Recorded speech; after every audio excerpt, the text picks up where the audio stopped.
And we are in our third session of this series, dealing with Rav Shagar way to translate the essential concepts of Elul, of the Yamim Noraim. And in this shiur, we'll try to take for a little different direction from the last two shiurim. The question I would like to deal today is the meaning of the many rituals that we have in Rosh Hashanah, in Yom Kippur, in Elul in general. The question I would like to deal with is what is the relation between the concept of Teshuva as something that the person does inside himself, the way he thinks about himself, the way he changes himself, something that maybe between me and HaKadosh Baruch Hu, or even only between me and myself. And in this concept, what is the relation of this concept of Teshuva that we are all, I think, very used to, and the ritual, traditional, communal side of all this Yamin Noraim that we are about to begin, thinking about Kriyat Shofar, thinking about Kaparot, thinking about all the Ishtachavuyot in Yom Kippur, Slichot, Vidui, meaning we have many, many rituals. And I think the main difference that we would like to talk about is that these rituals are external. They're not something that is related specifically to my inner feelings, my inner process, what I think about when I think about doing tshuva. And they're also not individual. They always belong to the communities, they're part of a tradition. They're not necessarily an external expression of what I am doing now, the process that I'm going through. So if we think about tshuva mainly and something that the individual person does inside himself, what could be the meaning of all these rituals and how do we understand this? So now this is a question that Rav Shagar is dealing with in all of his shiurim on Masechet Yoma. 2 years ago, we published a book of shiurim on Yoma Sukkah and Rosh Hashanah, and all the shiurim on Yoma are dealing in different ways in this question.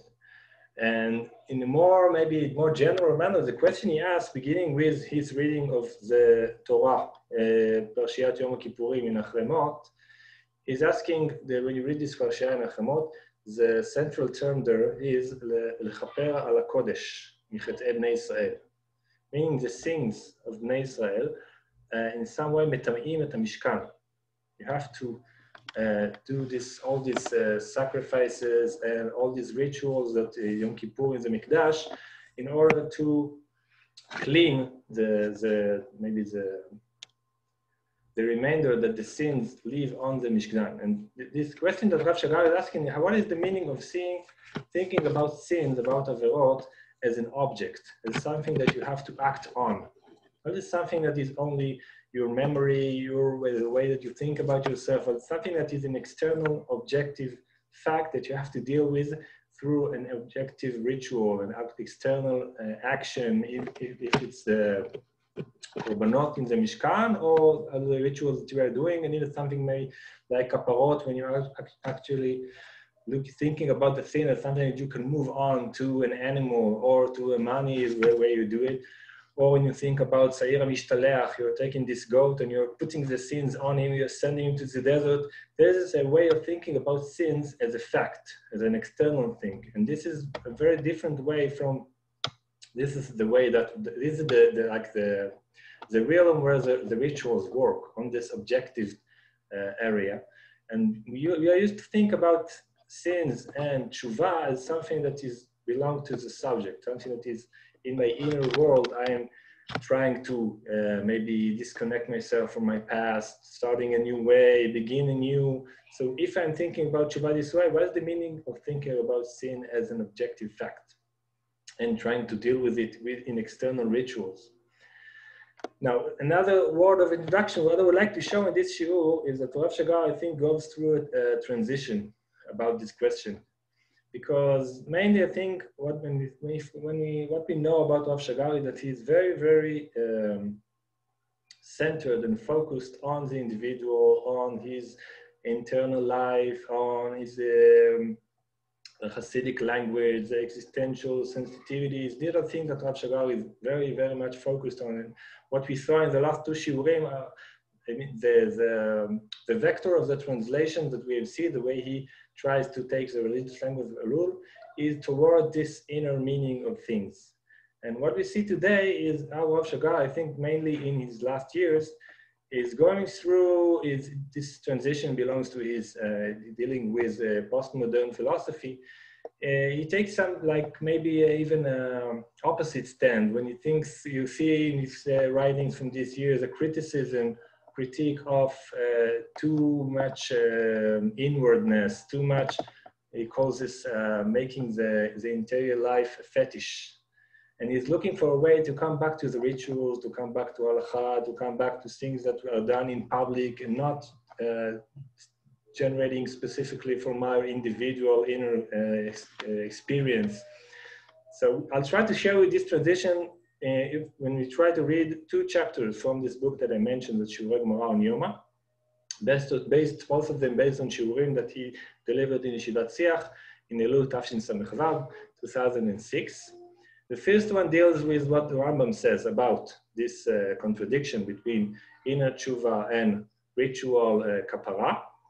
The second is a drasha that Rav Shagar wrote. I think he also said it in Yom Kippur in Yeshivat Siach in Tafshin Samech, when he critiques the Rambam and this kind of stance that the Rambam is expressing and offers something different, a different attitude towards the ritual medium of these days.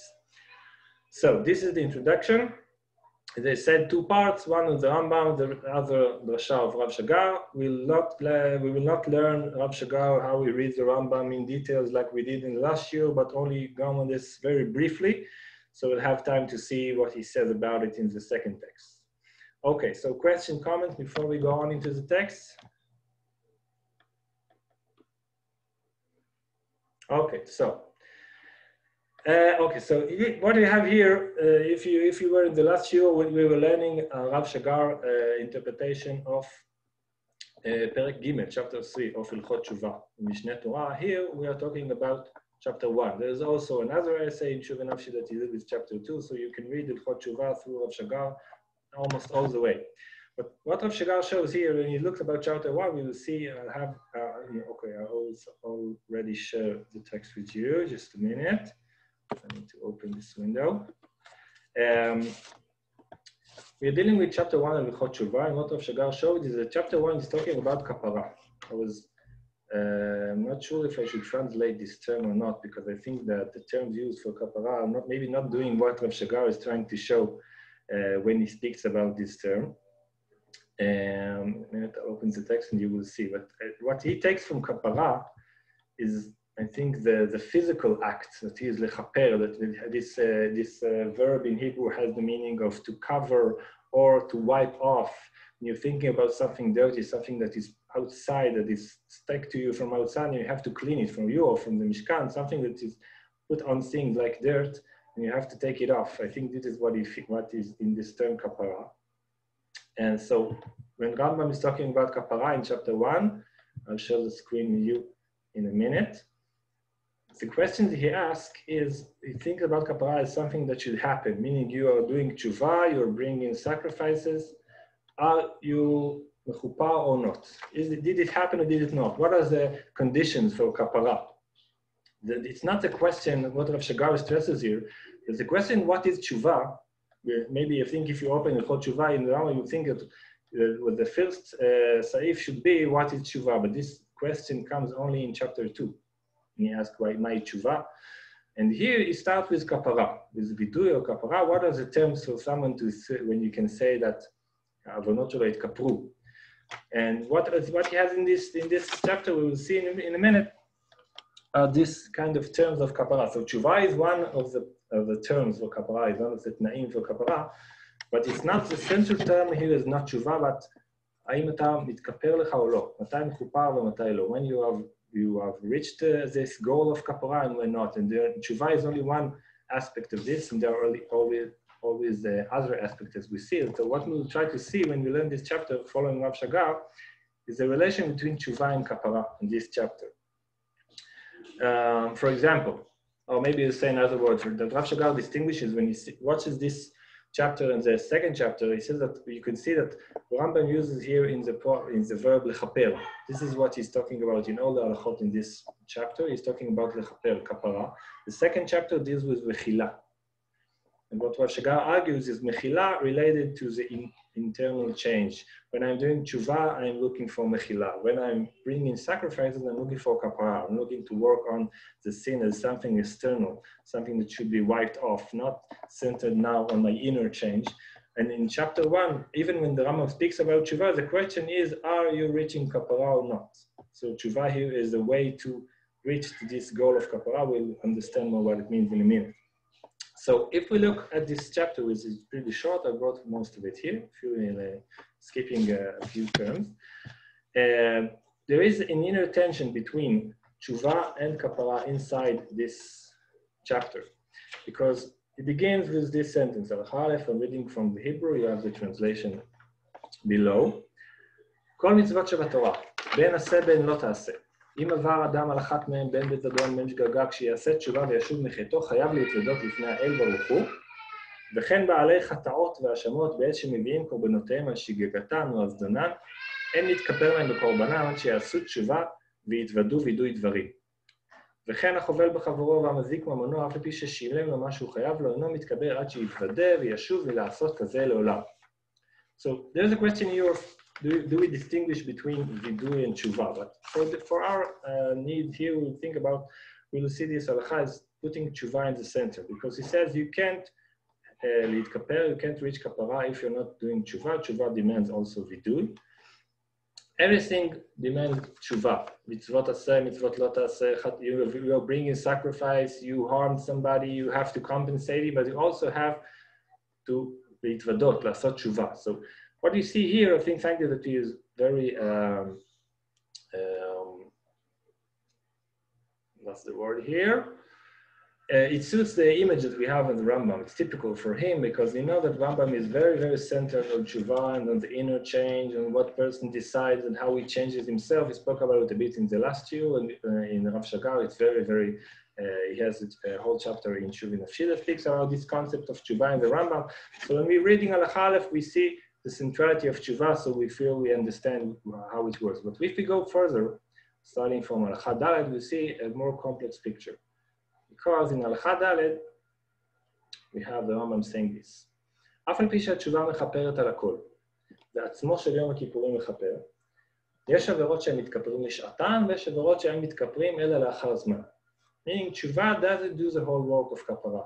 Sometimes it works, sometimes it doesn't. Here he quotes in his language the Braita of Rabbi Ishmael, Chilukei HaPara shel Rabbi Ishmael. There is a whole array of averot in different levels of averot and what is needed to lechaper. So the simple averot can be, you can lechaper them only with tshuva. But if you go further, עבר על קריאתות מיתות בית דין ועשה תשובה, תשובה ויום הכיפורים תולים, ואיסורים הבאים עליו גומרים לו כפרה. ולעולם אין מתכפר לו כפרה גמורה עד שיבוא עליו איסורים. המחלל את השם אף פי שעשה תשובה והגיע יום הכיפורים והוא עומד בתשובתו ובאו עליו איסורים, אינו מתכפר לו כפרה גמורה עד שימות. So if we're looking on this halacha, suddenly we see that tshuva is not enough. It's not enough that a person regrets his sin, decides to change. Definitely the Rambam believes that a person can change himself, but here we see that it's not enough. If you are doing the best tshuva you can, still there are sins that tshuva is not enough for them, and you're not mechupar until you are going through other things that are mentioned here, Yom Kippur, Isurim, Mavet, and there are things that are not specifically related to your inner decisions and your internal process of tshuva. But Rambam here states that kapara demands also these things. So tshuva is not enough for kapara. And if we go back to Al-Chabet, we see here the example of Seir HaMishtalech. Seir HaMishtalech מכפר על כל עבירות שבתורה, הקלות והחמורות, בין שעבר בזדון, בין שעבר בשגגה, בין שהודה, בין שלא הודה, הכל מתכפר בסעיר המשתלח, והוא שעשה תשובה. So until now, we have tshuva in the center, or even Seir HaMishtalech does not מכפר without tshuva. But, אבל, אם לעשות תשובה, אין הסעיר מכפר לו, אלא על הקלות. כן, עבירות קלות, הסעיר מכפר בלי תשובה. You can read כפרה through the Seir HaMishtalech, if you are in time with the temple of בית המקדש קיים. מהן הקלות והן החמורות? The הקלות is not something simple, these are most of the עבירות that the person have. אבל החמורות הן שחייבים עליהן מיתת בית דין וכרת, גם שבועת שווא ושקר. שאר מצוות לא תעשה מצוות עשה, שאין בהן כרת עם הקלות. Meaning, when you have Seira Mishtalech, although the Rambam says, Vehu Shasat Tshuva, meaning it doesn't work without Tshuva, but actually, most of our Avarot, if we have Seira Mishtalech, it kaporot without Tshuva. So what we see here in these few halachot is some contradiction. If you ask yourself, there are all different ways, and for Shiva, the Rambam are trying to explain everything, why he says this here, why he says that there, why he took everything. You can explain everything. But if you ask the general question, what does the Rambam think about Tshuva? What is the meaning of Tshuva? Where do I put my effort? In rituals, in korbanot, in isurim, or in my inner change? So we see two contradictory claims here. One that centers on Tshuva and says everybody that sins has to do Tshuva, has to do vidui. And another that suddenly puts a kapara on something that depends on not only on your inner transition, but also on external rituals, such as korbanot, Seira Mishtalech, or something like isurim, when you suffer something in your life. This is also a way for kapara, but it's very different from saying that the change is dependent on you. So what is the concept of the Rambam? How do you understand this contradiction? This is the question that Rav Shagar asks when he reads this chapter. And as we said, it's not a question about the Rambam, it's a question about ourselves, because as we shall see, Rav Shagar stresses that we do have many rituals also in our Elul, Rosh Hashanah, Yom Kippur. So we'll try to see what Rav Shagar is doing to answer this question. First, we'll stop for a minute. If you have anything to ask, you're invited to open your microphone.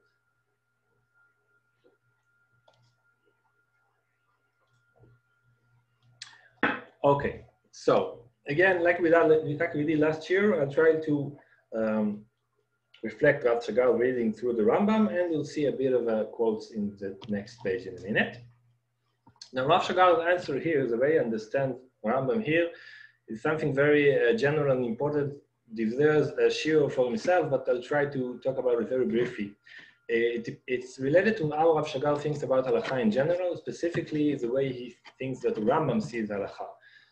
Because the Rambam, maybe I mentioned it in the last shiur also, for Rav Shagar, the Rambam is the central figure, the central source for thinking about halacha as an historical thing, something that is developing through history.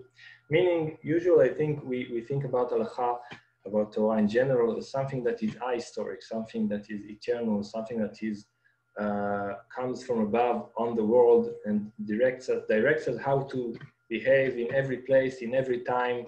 Maybe this is the image of Torah shekadma la'olam, something that is outside of our human context and the context that the Torah was given, and it remains the same in every aspect, in every historical context. But Rav Shagar shows that Rambam thinks about the Torah as the way that Hashem is acting inside history. It's something that is created to act on human consciousness in a specific situation that is connects into the way people understand the world. The central, I think, example for this is the famous, the way that the Rambam explains korbanot, sacrifices in Nevuchim, and he says that the Kadosh Baruch Hu doesn't want korbanot, doesn't want sacrifices, but this is what people were, this is what was the custom for everybody, every religious person. These was the rituals that people were doing in the time when the Torah was given. So Hashem is giving the Torah in a way that we connected to people's image, to people's understanding. This is the way I understand the expression Dibra Torah B'lshon Bnei Adam. So the Torah is speaking in the language of the people, not the people in general, the people of a specific time.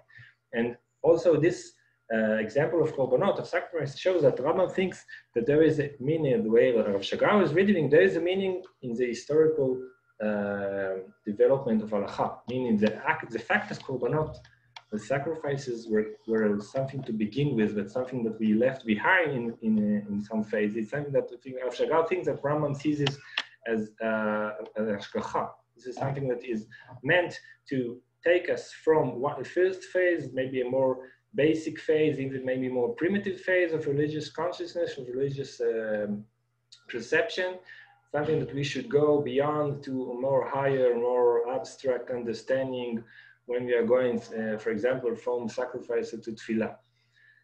So This is, I think, what Rav Shagar says. The Rambam. This is the meaning of Torah Shebe'al Peh, meaning the way the halacha is developing reflects the development of the religious consciousness. So Rav Shagar also shows that Rambam sees himself as part of this process, meaning the way he is writing his halacha in Mishneh Torah, it's not just something of philosophy in Moran Nevuchim, it's something that is affected in the way he shapes halacha in Mishneh Torah. He is creating a halacha that reflects his concept of how halacha is developing. And for example, he likes to show Rav Shagar that there are some cases that where Rambam starts a halachic subject with an historic introduction.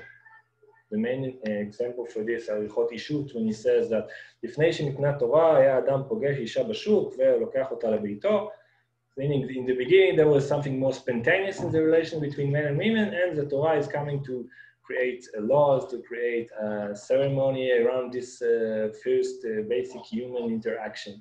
And also in Ilchot Avodah Zarah, it starts with the history of Avodah Zarah, of idolatry, and the way the Torah is dealing with this historic situation. So coming back to our context here, what Rav Shagar is saying is that you have to see Perek Aleph in Ilchot Tshuva as an historical introduction to the meaning of Tshuva. Meaning the concept of Tshuva appears only in chapter 2 because chapter 1 is the historical context that the Tshuva appears in. And this historical context, is the conception that puts in the center the terms of kapara and the rituals that are meant to create this kapara. Meaning that when you look at this chapter, what you see here is the basic, even maybe a little more primitive understanding of how a person should react, how the person should deal with his sin, with his averot. And here we have all this concept of sayar mishtalech, of isurim, of mavet, of korbanot. But all this is directed to is the inner concept of tshuva that we have on chapter 2. So Rav Shagar sees this chapter as an historical description. And where you can see this in this chapter is in Halacha Gimel, which we haven't read until now. Because in Halacha Gimel, there is one sentence which Rav Shagar is very focused on. Halacha Gimel Rambam says, בזמן הזה, שאין בית המקדש קיים, ואין לנו מזבח כפרה, אין שם אלא תשובה. התשובה מכפרת על כל העבירות. אפילו רשע כל ימיו ועשה תשובה באחרונה, אין מזכירים לו שום דבר מרשעו שנאמר, רשעת הרשע לא ייכשל בה ביום שובו מרשעו. עצמו של יום הכיפורים מכפר לשביט. So we talk about Yom Kippurim in a minute. Here we have, again, the centrality of the tshuva, but Rambam puts it here in historical context, meaning when we had Bet Mikdash, we had Sayir HaMishtalech, which he spoke about in Halacha Bet. But now we don't have no sacrifices, no Sayir HaMishtalech, all we have is tshuva, and the tshuva mechaperet al kol ha'avarot. So the question here for Rav Shagar is, how did the Rambam understand this historical process? What is the meaning? Why does he stress that tshuva is something that comes instead of the temple? And how do they think about this transition? So here, what Rav Shagar quotes a text from Hagra, Gaon Vilna, and I put it here in the second page. So we will scroll down and read some of Rav Shagar, understanding of what is the meaning of this process for the Rambam. הדברים התחדדו, בהשוואת דברי הרמב"ם לדברי הגר"א. כי עתה אף שהקדוש ברוך הוא מקבלו בתשובה, עוון עצמו אינו נמחק. וזאת היא מעלה גדולה בבניית הבית מכוח הקורבנות, שלא נשאר רושם כלל. This is the end of the quote from הגר"א. And now Rav Shagar's interpretation. הגר"א מבחין בין המטאפורה של הסובייקט המתקבל בתשובה, מתאימה למושג המחילה, ובין המטאפורה של החטא כאובייקט הנמחק רק באמצעות הכפרה, ומציב אותן על ציר היסטורי. כשאין קורבנות, הקדוש ברוך הוא אמנם מקבל את השב בתשובה, אך חטאו לא נמחק. Meaning, what Agra is saying, he sees this transition, this process that we described, that Rambam described in Halacha Gimel as a decline. When we have Bet Mikdash, there was real kapara. When we don't have Bet Mikdash, we only have the inner work of tshuva. There is something that remains. There is what he calls roshem, like some stain of the sin, of the avera in me, in the world that I can't reach with my inner work, with my inner efforts. If I don't have this actual external objective ritual of korbanot, there is something in my tshuva that is not whole, is not complete. There is like a place that it doesn't reach to. This is how Abramovich understands this process. Rav Shagar wants to claim that for the Rambam it's exactly the opposite.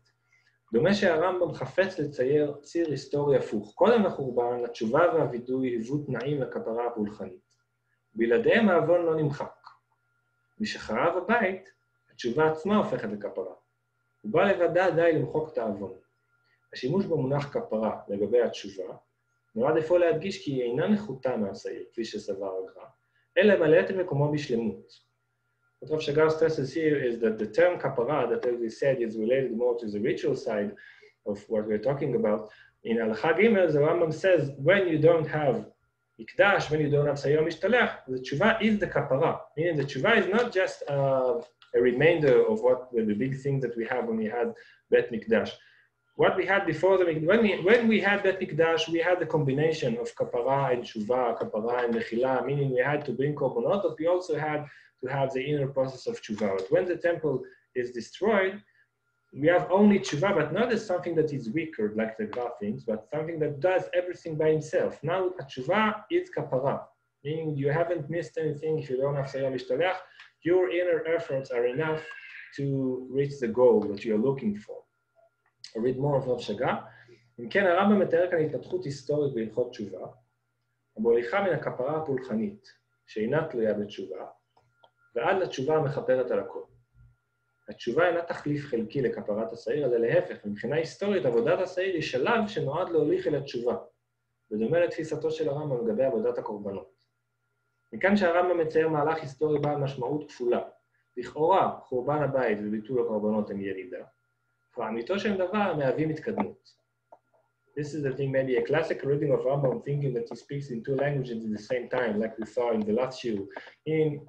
If you read him simply, you think that he's describing a decline. When we had that Mikdash, we had Sayom Mishtalech, now we have only Tshuva. But if you read it through your understanding of what the Rambam is looking for, generally in his worldview, then you understand that for him, the fact that we don't have these rituals, we only have the inner effort of Tshuva is a positive process.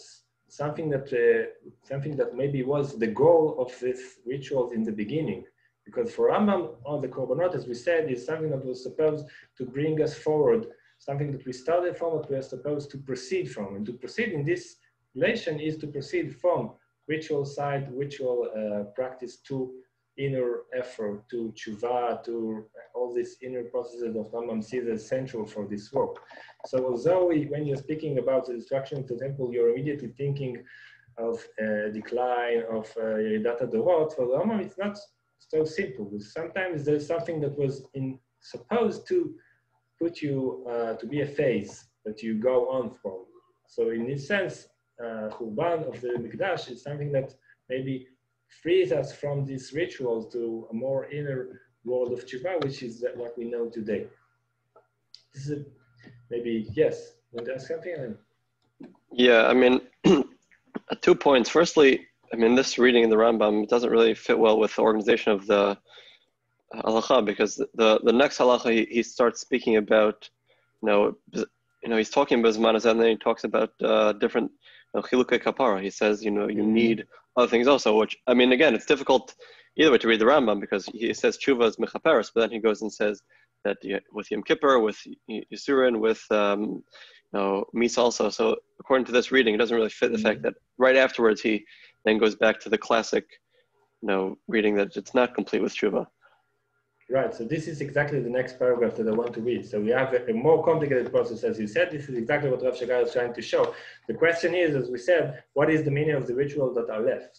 It's easier for us to say that Sayom Mishtalech is something that is left behind, but as you said, Yom Kippur is here, Yisurim are also here for the Rambam, even death is something that is mechaper. So in a minute we'll see. More question before we go on. Yeah, also one other point, like how, what's the metaphysical picture? I mean, when you speak about, the internal world of tshuva, I mean, there's something to appreciate about the fact that, obviously there's the perspective that, of the subject where, he's a sinner and he could turn that around, he could reform his internal world. But then there's also the effect that it has on the outside, which for certain things we can appreciate very clearly. If someone is a murderer, he robs, he does things in the community which are terrible, whatever it is, we can understand that there's much more than a reform of internal consciousness. Maybe obviously that's an important step, but there's objective destruction that he has to try to deal with. But the question is, when we talk about metaphysical ideas, you talk about specific things that we don't necessarily understand what sort of effects they have, then it becomes more difficult. Like, what sort of picture is there, the effects on the external world? Like, how does that affect this picture? Yeah, if I understand what you're asking, there is a side of external in the meaning of when you're hurting somebody else, and Chazal said, so you have to ask his forgiveness, and your tshuva is not wrong until you ask his forgiveness. And there is when you, like the Rambam said in Halakha Aleph, if you hurt someone when there's money involved, you have to compensate him. Okay, but we're not speaking only about this, like you said. There's something external, and I think you can think about it in different ways, and we'll see how Rav Shagar translates it in his drasha that we'll see. But I think like we can take the example of Parashat Achemot, when the work of the Kohen Gadol is focused on the Mishkan, the Chaper al HaKodesh Michetei Bnei Israel. There is like a center that everything you do is somehow leaves a mark on this place. So you can think when in this kind of image you're thinking about somewhere that everything is registered, something that has anything you do leaves a mark somewhere in the deeper, in the central place. In different perspective, when we see Rav Shagar, we can think about it as something like how your acts leave a mark on yourself. We see Rav Shagar reading a Torah from Rabbi Nachman, and he speaks about the sins as something that is engraved on your stones. So you can think about what remains from the sin that is not external in the sense of beyond yourself, but external in the sense of your body, your unconscious, maybe your memory, things that you can't wipe through a conscious decision.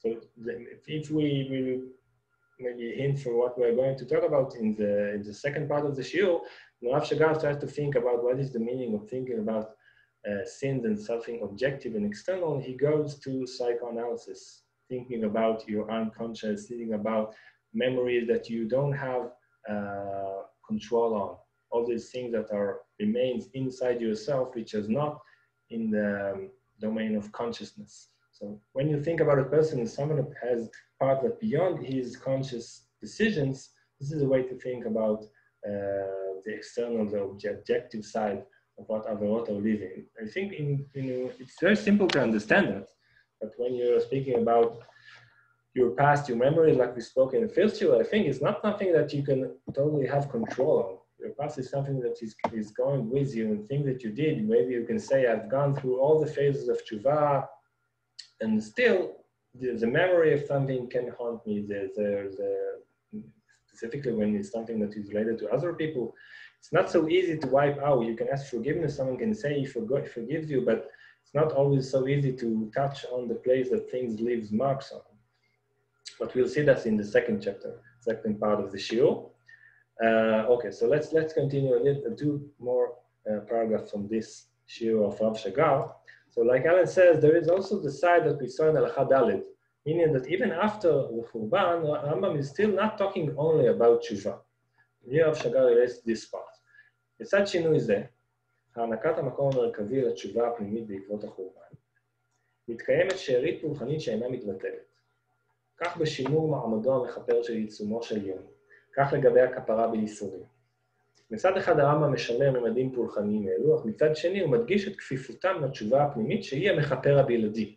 When you see the structure of this halakha, you see that the basic thing is tshuva. Sometimes tshuva is not enough, so you have also Itzumo Shel Yom, Yom Kippurim, also Isurim, as something that is added, is not as something that replaces tshuva. Still, tshuva is not doing all the work by itself. השימור של ממדים פולחניים אלו, כמו גם עצם השימוש במונח כפרה לגבי התשובה, הם ביטוי להקשר ההיסטורי המקורי של ההלכות האלה. והרמב"ם משמר אותם, למרות שמבחינתו הם מהווים במידה רבה מסמנים חסרי מסומנות. בדומה לדבריו של הרמב"ם לגבי הקורבנות, גם כאן התורה מדברת בלשון בני אדם. באמצעות לשון זו מזכך את עורמת השם וחוכמתו את מושג הכפרה.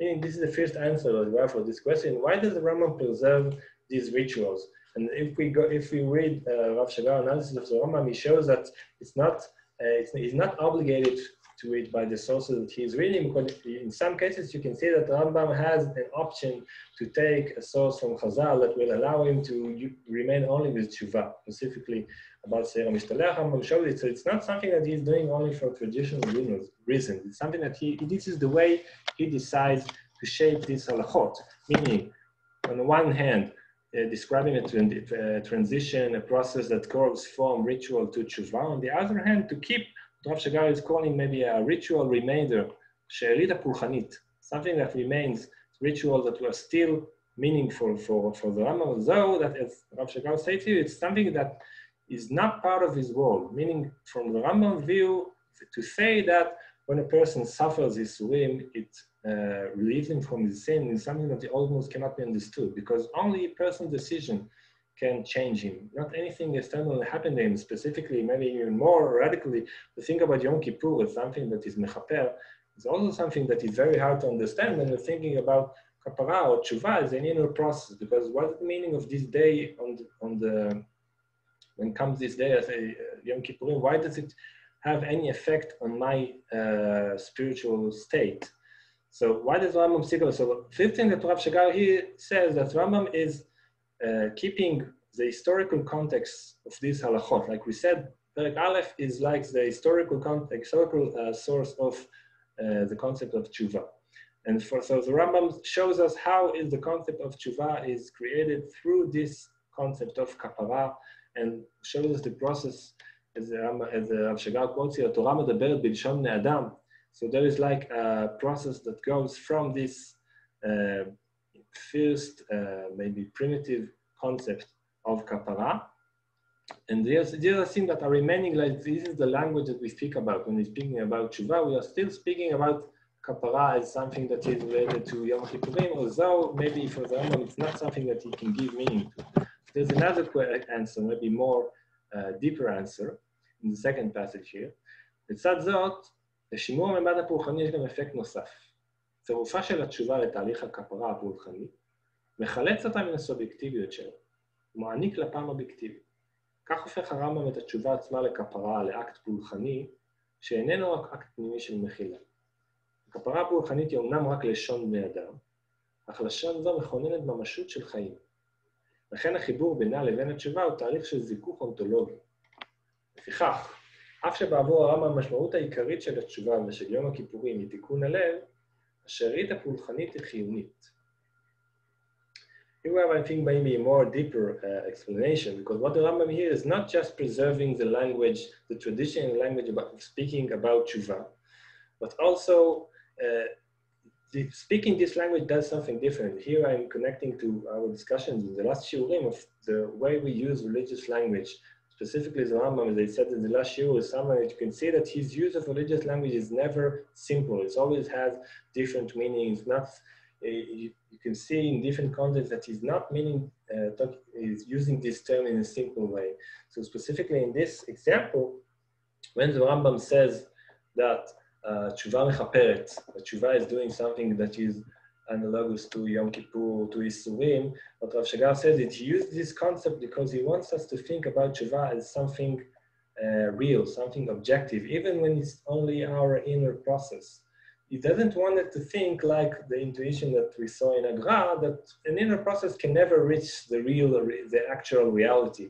So Rambam puts our concept of tshuva alongside this concept of Itzumo Shel Yom Mechaper and Isurim Mechaprim and Deas Mechaper, because he wants us to think about tshuva in the line of this ritual, objective actions. Although for him it's not; these are even maybe weaker ways to deal with our sins. He doesn't want us to think he wants to free us from this distinction between what is subjective and what is only inner and spiritual, what is objective and acts on the sin itself. So what Rav Shagar says, when you're talking about tshuva as something that works externally, like Yom Kippur, like Seir HaMishtalech, you have your inner world receives this kind of objective reality, this kind of I'm not sure what term can be used for what Rav Shagar is using mamashut here, which is a very important term, as we see also in the second. source here. When you want Teshuva to be mamashit, to be something real, not just something that is between you and yourself, so you're putting Teshuva as a ritual. You're putting along other rituals. And it's when you are preserving this language, you are avoiding the grapho that the real thing happens when you have the external ritual, and Teshuva is only something that can a lower compensation or a remainder of the real thing that happens in the Mikdash. You have to think about Teshuva as something that really works. And to do so, you have to speak about it in this ritual language. So to conclude this part of the shiur, I think what we have here, the way Rav Shagar is reading the Rambam, is something very typical to modern religiosity. Meaning, we believe mostly that the inner experience is the place where the religious meaning is. What happens inside is what's important, and the rituals that we inherited are only here to express these things outside. It's not something that works by himself. It's something that gives our inner process an external expression, something that gives it more objective expression also. And also this way, that thinking that what was done in the past, the rituals, the communal side of Elul, of Teshuva, is something that is leading to our more abstract, more psychological understanding of Teshuva, of this concept. And also, as I said, it's something very typical for Rav Shagar. In many parts of his writing, this is what he's looking for. He's trying to take external acts and understand its internal meaning, the existential meaning. This is what we saw in the other shiurim, the last two shiurim. But as we can see in the drasha that we will read now, in this phase of his thinking, he is very critical about this process. Meaning, when he reads the Rambam, he describes how the Rambam says the Teshuva, and also he's looking for, even in this process, he tries to think what is the meaning of preserving this concept of ritual, of this language of ritual, or this halachot, this psikat halacha that Yom Kippurim mechaper. But in his drasha, as I said, this is drasha that he said in the same year that he taught this shiur about the Rambam. He takes a very different stance toward this discussion. So if you have any question before we go to the drasha, this is the time. I will stop for a minute again.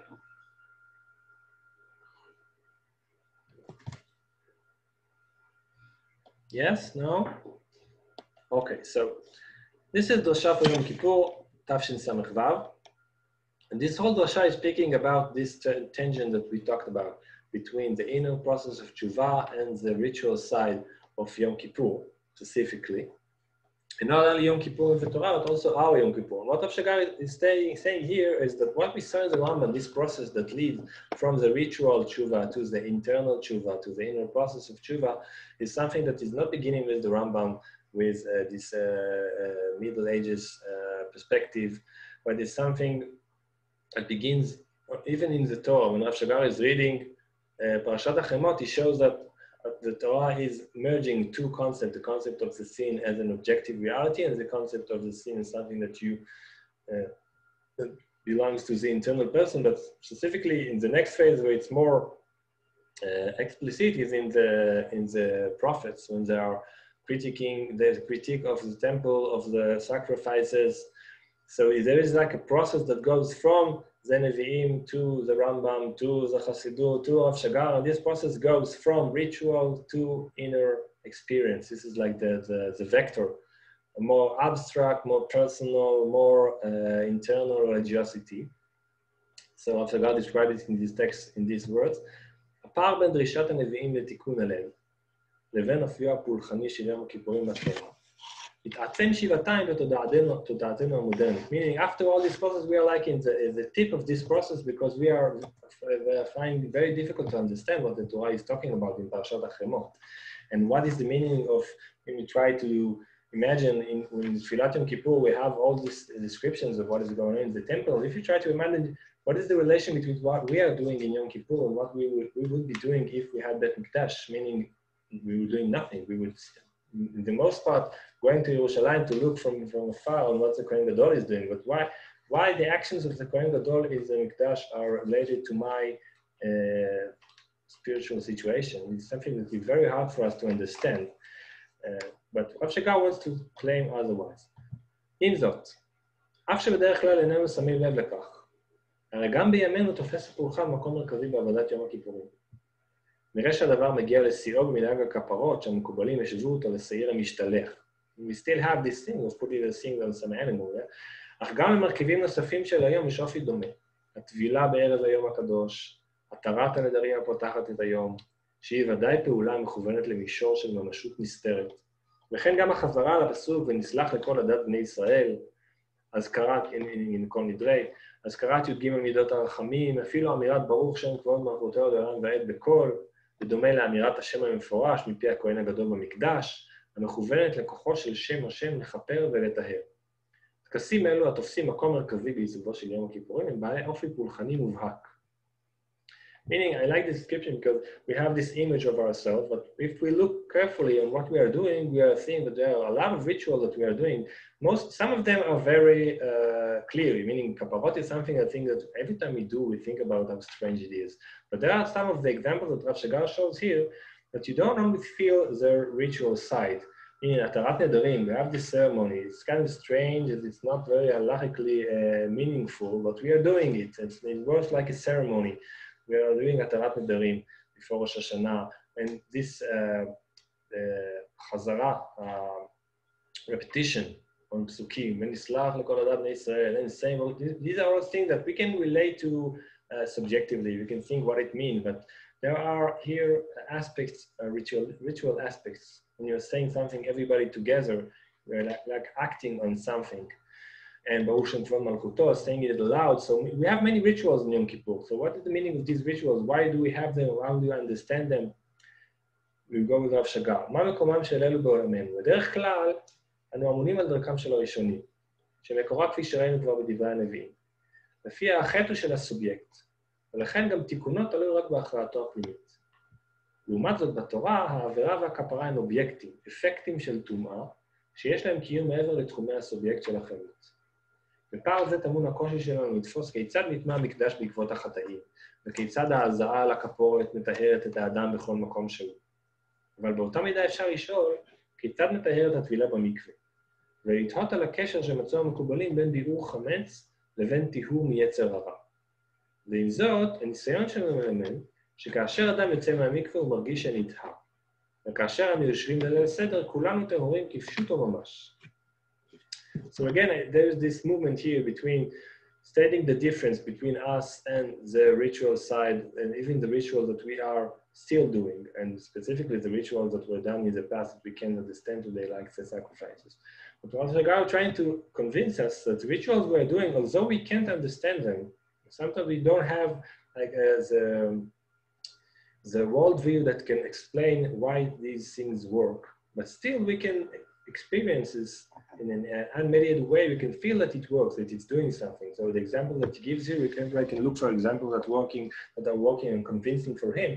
But for Rav Shagar, mikveh is something that when you think about it, it's like an external ritual that has nothing to do with purity or your concept of purity. But when you're going out of the mikveh, specifically Yom Kippur, you feel that something has happened, that it does something. Although it's external, it has no connection to your inner person, to the question, did you did tshuva or not did tshuva, mikveh does something. And even something that when you read drush of the chametz, is like Yetzer Hara, it's something that looks like a very strange way to think about it. But when you are going through all this process of cleaning for Pesach, so you can feel the relation between this cleaning, which is not just something physical, it's not just breadcrumbs from under your bed. It's something that creates an experience of purity, of cleanness, which is beyond this physical thing that you worked on in these days. So this kind of ritual that Rav Shagar is trying to show that we still have rituals that work. And we are not just that foreign and we're not so far away from the way these things work. What we are is that we are far away from it in our consciousness. The way we think about ourselves is based in many times on a very sharp distinction between internal process and external actions. So when we think about tshuva, when we think about bi'ur chametz, we don't think of it as something that has any internal meaning, but actually we do experience it as something that affects on us from outside. So the question is, how do we understand this effect? Do we think that we see it in the term that Rav Shagar uses, אדם יוצא מהמקווה, הוא מרגיש שנטהר. This מרגיש, I feel purity, but do I think that purity is real? Do I treat it seriously, or do I see it's just an imagination? Or when I see the Elul Seder, Rav Shagar, he was stressed that כולנו טהורים כפשוטו ממש. It's not so simple to say that we are טהורים כפשוטו ממש, because it's not כפשוטו if you're only dealing with breadcrumbs and not with something like inner purity. So, process, how are you preparing yourself to Pesach? Rav Shagar wants us to change our conscience and to give more place to external actions, to rituals, to try to understand why these are still part of our world, specifically in the context of Yom Kippur. So we'll see the next paragraph where he speaks about it, something that maybe demands a different philosophical way to think about ourselves. ברצוני להדגיש שהנטייה לרדוקציה מוחלטת של מושגי העבירה והכפרה של התורה, בדרך של פרשנות סמלית, דוגמת דבריו של הרמב"ם שפירש את הטבילה במקווה כרמז לטבילה במי הדת, מעיינת את משמעותם המקורית של מושגים אלה. Meaning how the Rambam deals with these kinds of rituals. He said it's only a symbol for an inner process you are supposed to go through. So when he speaks about Tvila in the end of Ilchot Mikvaot, he says Tvila is a mitzvah, you have to do the actual act of Tvila, but it's also a symbol because the water are Mei Hadat, it's wisdom, so you have to immerse yourself in wisdom, and this is the real purity. This is the only thing that really purifies. But you also have to do mikveh because it's a mitzvah. We saw something very similar in the last shiur. The Rambam speaks about shofar. He also says, Kiat shofar gzerat hakatuv. You have to do it because it's a mitzvah. Also, there is a remez here. There is a symbolic meaning that shofar is something that is supposed to awaken you. But again, not the sound of the shofar is supposed to awaken you. You're supposed to awaken yourself. You have to think, to go an internal process, which is analogous to the act of blowing the shofar. So this is the way we are used to think about rituals. Rav Shagar wants to say that this is something that is missing not only the original meaning historically this is not the original meaning of shofar, but also it's something that we are missing here that can be available for us. דומני שכיום, אנו מבינים טוב יותר את שפת המיתוס, ועל כן נוכל לוותר על הפירושים הרציונליסטיים והסימבוליים לעבודת יום הכיפורים ולקורבנותיו. כשם שהעוול של אדם לחברו יכול לפגוע בנפש או בשפה. This is like for you answer, Ellen.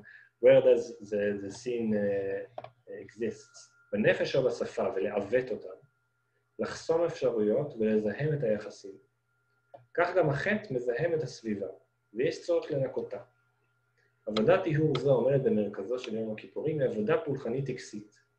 הטקס זה אינו סמל או ייצוג, אלא הוא הדבר עצמו. זירת ההתרחשות עצמה. באמצעות הטקס נוצר אירוע, נוצרת פעולה ממשית. הכפרה אינה פונה לחירות של החוטא, להכרעות שלו, אלא למעטפת החיצונית שלו. בדומה לטיפול פסיכואנליטי מכוון לשפה ולקודים הנפשיים, לחומרה ולא רק לתוכנה. זריקת הדם היא פעולה ממשית של טיהור בעבור מי שנמצא בתודעת האמונה הזו. בעיניי מושג הזה של כפרה ממשית הוא רלוונטי מאוד בעבורנו.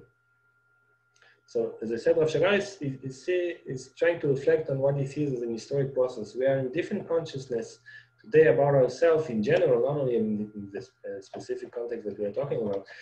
When he says, we are מבינים טוב את שפת המיתוס, meaning we don't always, we are also we are open to think about ourselves not just as a rational and conscious people, but also as people who have an unconscious side, who have a body, who have a memory that is beyond their control, and to understand that things that we are doing are not always in our control to disconnect ourselves from them, that there are things that we do that leave marks in the reality, in the actual reality, again, not in a metaphysical level, but in this interpersonal level, in society, when he says, שעוול שבן אדם יכול לפגוע בנפש או בשפה, meaning the way I speak to a person is different after there was something between us. And even if he asks my forgiveness or I ask his forgiveness and we will decide to forgive ourselves, there is something that happens between us that is changed. It's not so simple to change it through a conscious decision. So what Rav Shagar claimed is that we could be more open today if we think ourselves as people who are don't only have software, but also have a hardware. You know, there's like a base that is not only our conscious decision. If we are open to think about ourselves, and people will have this part in the experience of the world, in their personality, then we can also be open to the thought that we can act on this level of our existence through rituals. Meaning sometimes it's not enough to speak about things, to decide things. We have to do some actions which can look very strange, sometimes very even artificial, but they are acting in a place that we cannot reach in our conscious decisions. So we can try to reconnect to this concept of sin as a fact, as an objective reality, of something that is have an effect of tum'ah, of zihum, something that is creates pollution in our society, that we have to act on, not only by deciding to act to be different from now on, but also using the rituals that can work on this process, on this level of existence. So the question here, what I ask is, how do we understand the level where these things are working? What kind of ritual do we have in hand that can work on it? This is the question Rav Shagar is looking for, a way to understand which rituals are relevant for us, which rituals are working for us. Yes. Who exactly was Rav Shagar talking about? I mean, probably he was talking about his own experiences, but the person who does Bir Chametz and he feels like he's burning his Averis, and he does, he's coming from this perspective where, he has this reflection, he's standing on the outside and he is still able to connect to the ritual. I mean, it could be it's personal, but I think personally, and, from people I've spoken to, it's not necessarily if you're standing from the outside and you're questioning the ritual, then you're not necessarily in the place where the ritual has that meaning for you. It's like, let's reflect on, what are we doing when we say Kol Nidre, which, he mentioned before, like, this process. And, when you reflect upon it, it has a strangeness. It doesn't mean that, that you feel that this thing is working. And, the mikvah is this, especially if you go from a halachic type of view, which, not necessarily from a mystical type of view, it's like a whole different perspective. Like, and it's not clear that the ritual will then have the effect. I mean, theoretically it could, but, it's also very possible that it won't. And then what are you left with? A good question. I think I can clarify from what you said, that Rav Shagar is really not speaking about a mystical level where things are working. He's speaking about something that works in existential level, and there is no guarantee that it will work. And maybe there are rituals that are working for me, but the rituals that are working for you. I think what you can take from here is two things. First, are we generally open to take part in a ritual deeply, meaning not just to do it because it's an halachic obligation or as something that we do and we look out from outside and feel strange that we are doing it. Maybe when I'm doing kaparot, I can never connect to it because it's too strange. But what Rav Shagar wants, I think, is to try to think about ourselves generally as people who are taking part in a society that are using rituals, thinking about ourselves first as people that are not just conscious subjects who decide about their life, but are also part of an external reality. And I think in this manner, there is a relation between thinking about myself as someone who has an unconscious, who have a body, as someone who is part of a society. Because do I feel the tradition that these rituals come from as something that is external from me, or do I see myself as part of it? Not just my decision to be part of it, but also to feel that it's something that acts on me and I'm willing to let it act on me. So there are places where it doesn't work, but am I open? The question is, am I open for it to work sometimes? And then I can try to get closer to the ritual. I can try to understand. Maybe when I'm learning this equation of Chametz and Yetzer Hara, it looks very artificial to me. But I don't have to think about it like a drasha. The question here when Rav Shagar is talking about something very more simple and immediate, meaning the clean house. How do I feel the cleanness of the house in Leil Seder? Do I feel it only in an external thing, or do I allow this ritual to penetrate to a more deeper relation? Not because I read this drasha that Yetzer Hara is, but because cleanness is something more deeper than a physical thing. My house, if I'm allowing my external experiences, even when they are physical or depends on the social construction, social context, and allows them to penetrate my experience, So the experience of a clean house in Mela Seder is not just something that I put in one side and my spiritual process in the other side. It's a thing that penetrate each other when I allow them to do so.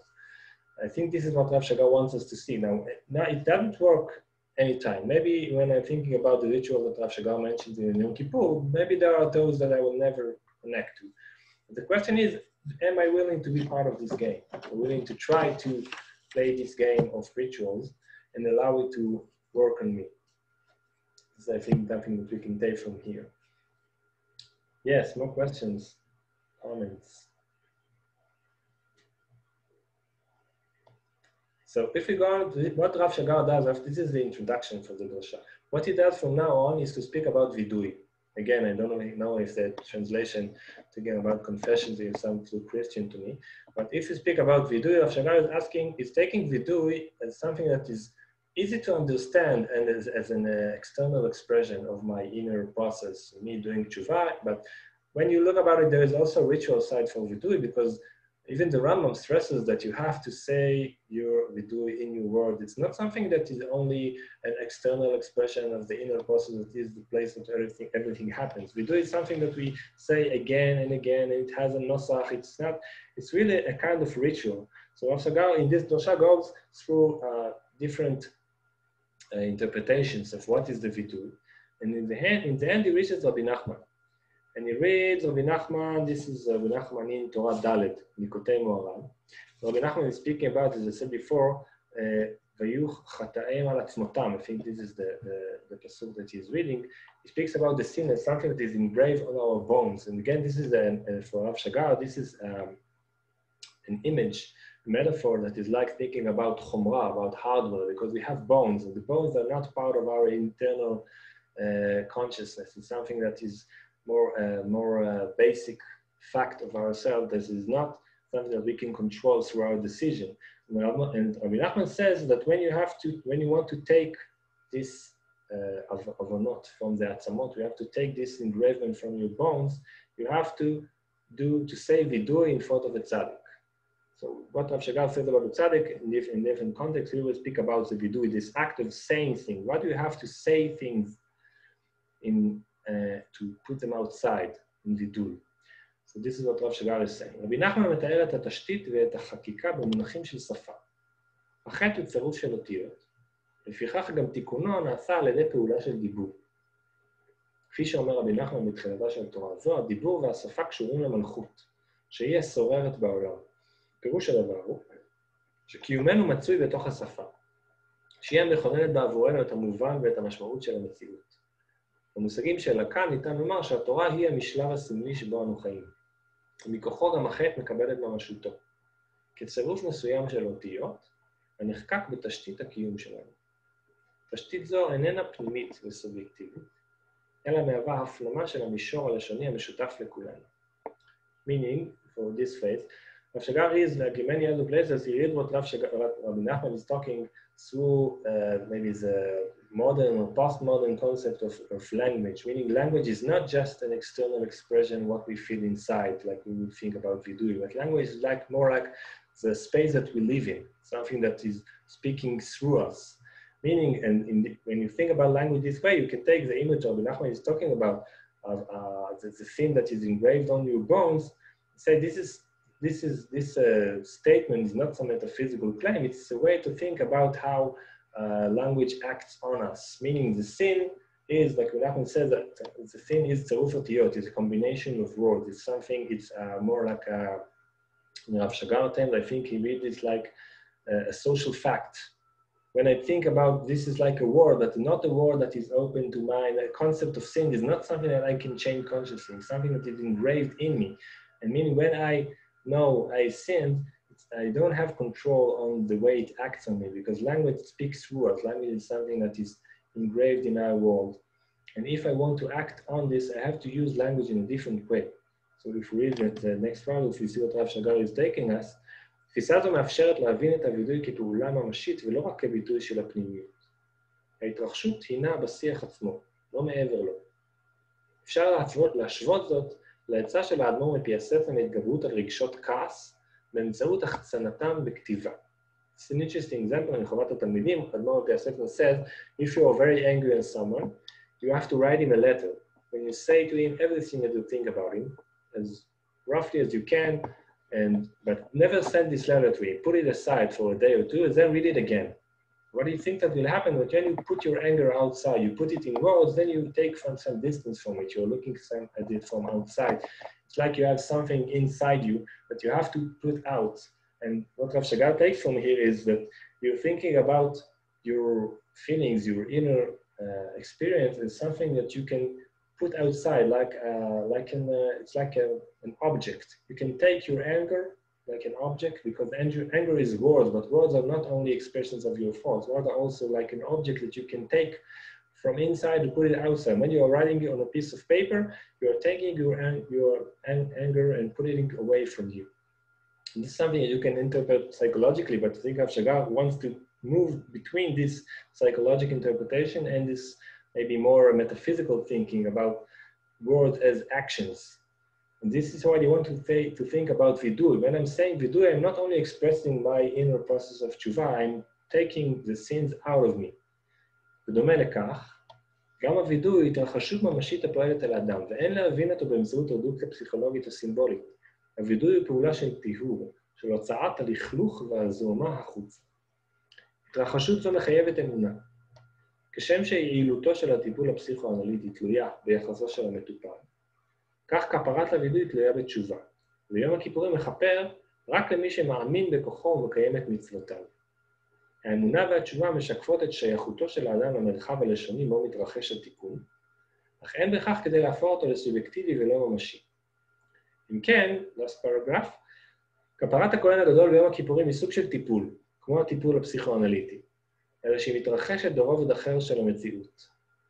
בדומה לכך, גם את הווידוי שלנו ביום הכיפורים יש לתפוס לא כביטוי של הפנימיות, אלא כפעולה ממשית של טיהור וכפרה, שבכוחה לגעת בקבעונות היסודיים של חיינו. כאמור, אני סבור שהאפשרות להאמין בכפרה זו ולזכות בה פתוחה גם בפנינו. So maybe it's a very different, maybe strange comparison between a Kohen Gadol in Yom Kippurim and the psychoanalytic treatment. But Rav Shagar sees a connection here, meaning that he thinks about psychoanalysis as something that doesn't go through our consciousness. It tries to act on our unconscious part of our subjectivity, and it doesn't work on it, and they don't try to convince us to think in a different way, but they're trying to work on this unconscious part through a different way of using language. If you go to do this Rav Shagar, he treated more generally than what I brought here. But what we're trying to take from here for our discussion here, Rav Shagar is looking for a way to understand the rituals of Yom Kippur. And even vidui is ritual, because when you look at it in this way, you see that it has a ritual side in it. And the ritual works for someone who is part of the world that which ritual belongs in. This is the question Rav Shagar is talking about when he says the התרחשות זו מחייבת אמונה.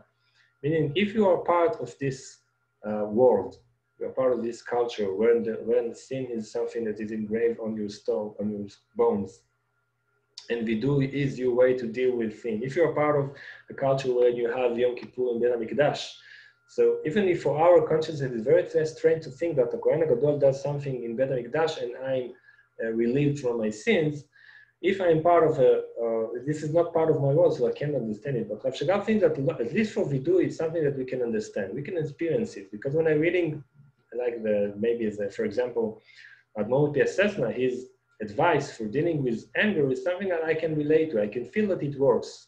I can try it and see that it works. And what Rav Shagar wants us is to be open for the feeling that two sides of this worldview that he's talking about here, to thinking about averot and sins and something that has an external reality, something that is not only an internal, something that is, its meaning is not dependent on our decision.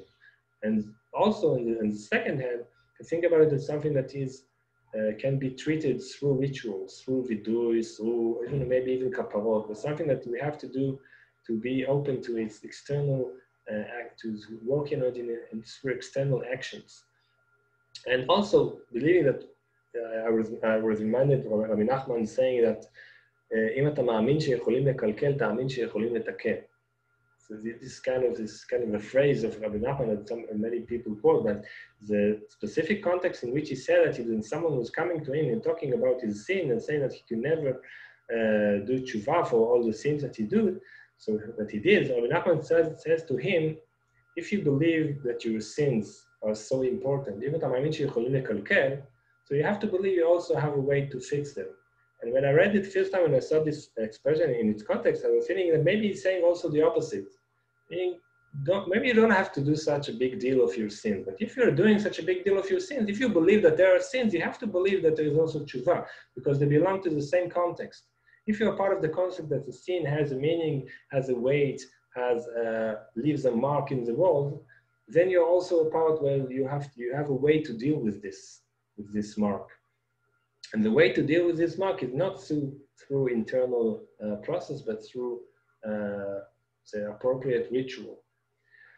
And what Rav Shagar is trying to say, and again, I think it's a very interesting process because Rav Shagar is usually teaching us to focus on our inner experience, but here is trying to take us outside of our inner experience and to be open more to our external side, to our hardware, to the ritual that we are going through in these days, and see them as doing something that we cannot reach through our inner efforts. So, questions, comments for what we said? I'd like to hear you.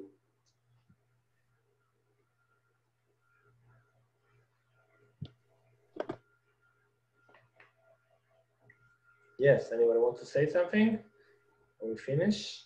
Yeah, just I'm a little bit skeptical when Rav Shagar speaking about the vidoy as they're saying he's making a turn from the subjective to the objective, and then he makes a comparison to psychoanalysis, which is interesting. But there's the big difference in the sense that psychoanalysis is an individual process, which whatever will be happening with your analyst is going to be exploring your own.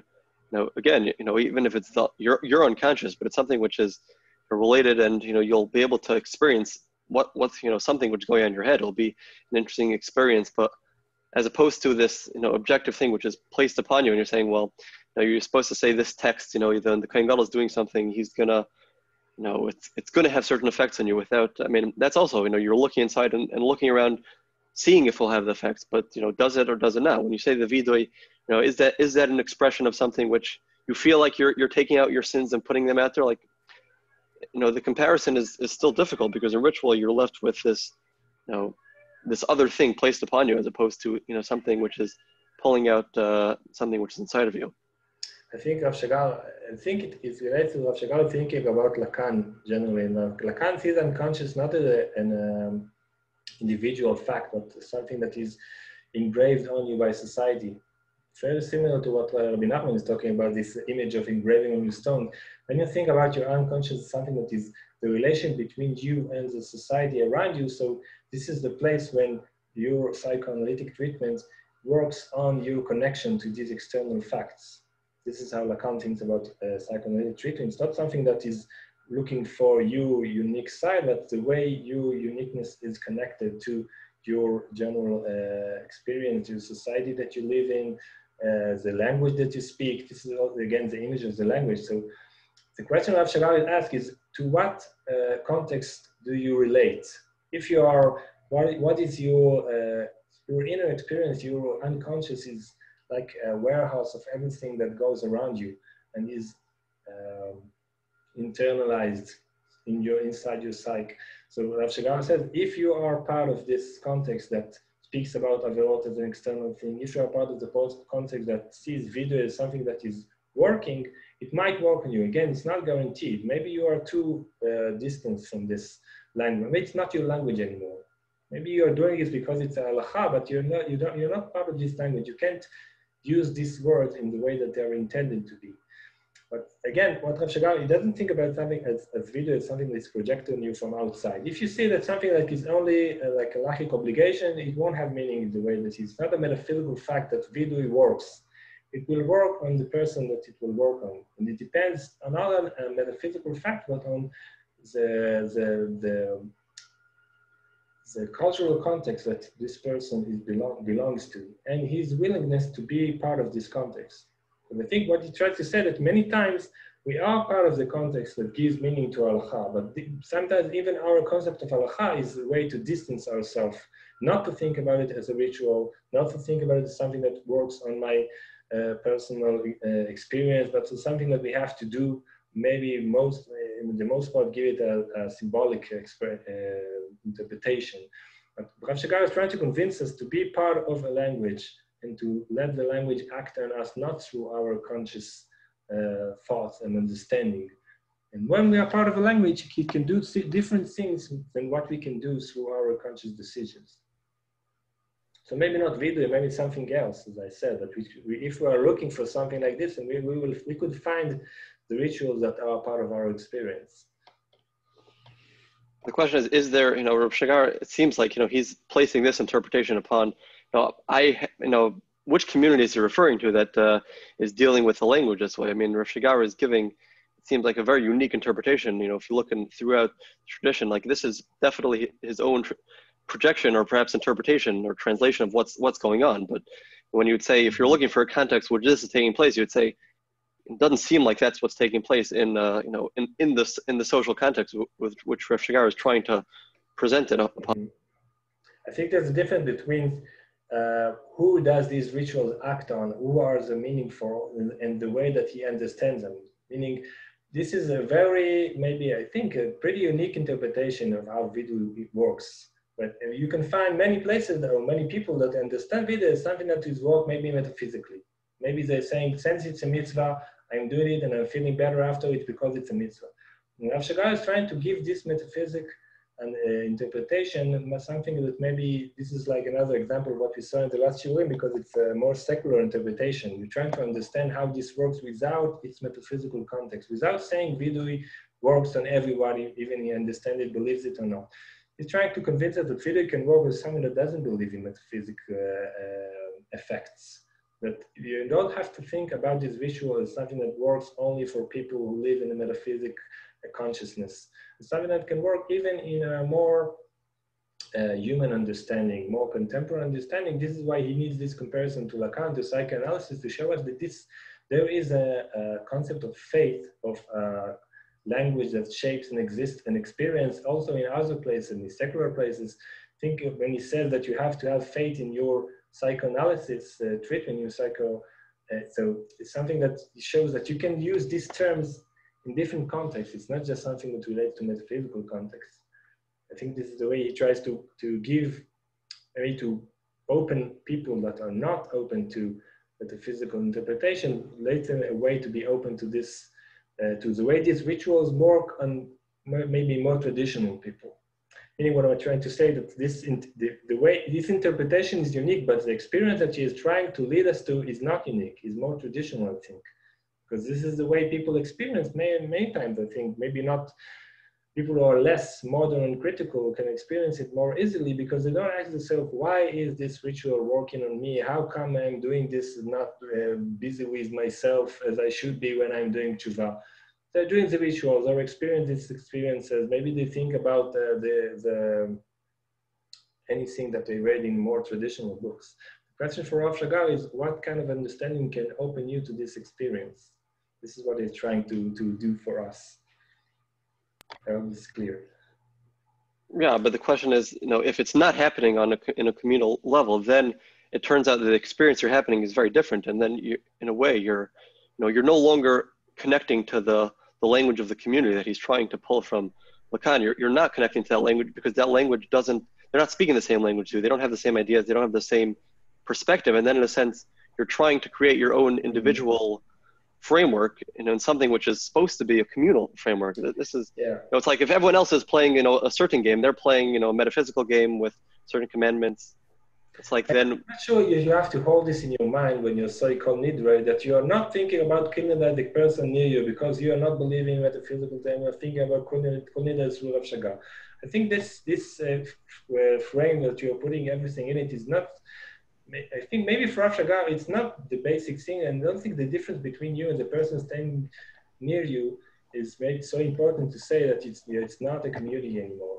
This is a very important difference maybe for us, and maybe in parts of our life, it's very important for us to differentiate us from someone who believes things in a more simple way or maybe more metaphysical way. But in the end, when we are experiencing this community together, I think what Rav Shagar is trying to use this framework to open us to this communal experience, even if we understand it in different ways when we are reflecting on it. But when I'm saying community, I'm not reflecting on it, I'm experiencing it. And I think Rav Shagar is trying to open me to this experience, to give me like a framework to place this experience in it. And then I can experience it along with other people, or maybe understanding and experiencing it through this different framework. But in the end, we are all davening together, all saying Kol Nidre together, we're all saying Vidui together. And again, this is also a question of what kind of framework can allow me to be part of a tradition, of a community, because our modern worldview is also very individualistic and it pushes us not to trust anything that is done in a community, that is done through a tradition. It looks for the meaning of things only in our individual decision. So this is another question: what kind of framework can allow me to be part of community? Tefillah v'tzibur is also a question that relates to this discussion. Yes, so, question. Yes. So part of what I was thinking about when we were reading this, right, going back to what Alan was saying, like you are kind of united in the fact that you're all having a unique experience, right? He says with the mikvah, you're going into this like this purifying thing. But I mean, any other day or in any other container, that's just water. Yeah. Right. You go into the shower, you're not like, you don't leave and you're like tiharnu, whatever. Right. Maybe you do. But part of what the communal experience is that, and maybe this is what he's saying, I'm not sure if I'm understanding correctly, is that because it's a ritualized space, you're able to get more out of it than you would otherwise. Right. And that's where the cultural context kind of comes in, I think. Meaning culturally, we understand that a shower is to clean your body. It's not to clean your soul. So when you go into the shower, it's very difficult to construct that experience. Because we understand the mikvah as something more, then what actually unites us is, I don't have the ability to turn this water into chokhmah tara or whatever, in a physical sense. But in my inner world, in my inner experience, which is how I'm going to have to deal with this water anyways, it can become more than that. Is that close to what he's saying? I think it's great. You said it very nice, I think. I think much more I can take from what you said, the stress that it's not something that I can create individually. The community here is also a tradition, something that creating symbols is not something that I can do. I can say like a dosha and say that for me, a shower is more than a shower, but it won't have the same effect as something that is part of my world that I didn't invent it, like community, like rituals we inherited from former generations. These are all things that have different effects. And when I am willing to open myself to this kind of effects, then I can experience something that I cannot reach in my interpretation of my acts, of my decision, my conscious decisions. Right. One of the guidelines in America right now for Rosh Hashanah Yom Kippur is for men to not go to the mikvah, but to mikvah in their showers. Just like to mikvah in their showers. And but immediately the thing that I thought is like, yeah, but it's not the same as the mikvah, right? You can't change something like that in a minute. You can't just decide it will work differently. But again, that's part of the question. Why? I mean, if the context of the mikvah is, to be matar from Thomas Kerry, which is, if you look in, the Shulchan Aruch, if you're not in, let's say a Hasidish land space, then what the community is doing is, so therefore there's, if there's another halacha, if you have tes kabin poured on you, then it suffices. It's a whole different context of what you're doing, and that changes exactly what sort of mind frame is the community, and even like that will affect it.